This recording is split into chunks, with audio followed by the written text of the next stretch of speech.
sünnət elə bir şeydir ki, sünnət üçün İmam Qazali buyurur ki, cəvizin qabığını qırıb özünə enməsən, cəvizin hamısını qabıq zənn edərsən. Yəni, baxdığın zaman cəvizə görürsən ki, sərt bir şeydir. Onun içindəki təsəvvür edə bilmirsən. Sünnə ilə gələn bəzi əməllər də var ki, insan baxdığı zaman elmi çatmır və təzad törədir onun beynində.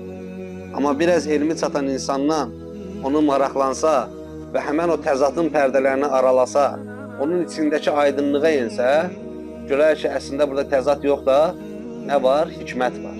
Eyni ilə Buxaridən hədisi öz başına oxuyub, əməl etməyə çalışan qardaşlarımız kimi. Necə ki, öz başına hədis oxumağın fəsadlarını biz sələfin dönəmində də insanlarda görmüşük ki, bir insan 15 il hədisi oxuyub, səhv anlayıb və o şəkildə əməl edib. Bu hansı hədisdir? Peyğəmbər sallallahu aleyhi və səlləmin biriniz öz bağınızı suladıqdan sonra qonşunuzun bağını sulamaz. Və yaxud da biraz daha yaysaq, başqasının bağını sulamaz. Adam 15 il öz bağını suladıqdan sonra qonşusunun bağına su gəlmədiyi halda ona su verməyib ki, Allah Rasulü qadağan. Bu nədir? Bu artıq sünnəni fəhm etmir. Sünnəyə təzadlı baxmaqdır. Sünnəni naqis göstərməkdir əxlaqçılar. Amma burada mövzumuz nədir? Sünnənin qoyduğu qaydaları qorumaq. Sünnənin qoyduğu qayda nədir? İlk öncə onu bilən bir adamdan şərhli şəkildə, yəni açıqlaması ilə soruşacaqsan və elə əməl edəcəksən. Əslində hədisin mənası nədir?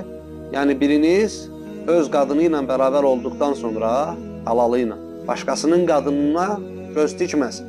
Başqasının qadını ilə bərabər olmağa çalışmasın. Yəni zina etməsin. Allah Resulü sallallahu aleyhi və səlləm su dediyi zaman insan bədənindəki həmən o həyat suyunu nəzərdə tuturdu. Bağ dediyi zaman da bir qadını nəzərdə tuturdu ki, bu işin əhli olan elm əhli səbəbilə, vasitəsilə bizlərə gəlib çatmışdır. Allah həmd olsun. Sünnə və onun əhli dediyimiz zaman ümumiyyətlə yaşanılan və tabi olunan bir yoldan ayrılmamaq nəzərdə. Məsəl üçün, tabiin nəslindən olan birisi əsr namazından sonra namaz qılır və onu bir tabeinlərdən başqa birisi də görür və deyir ki, sən nə edirsən? Deyir, namaz qıl.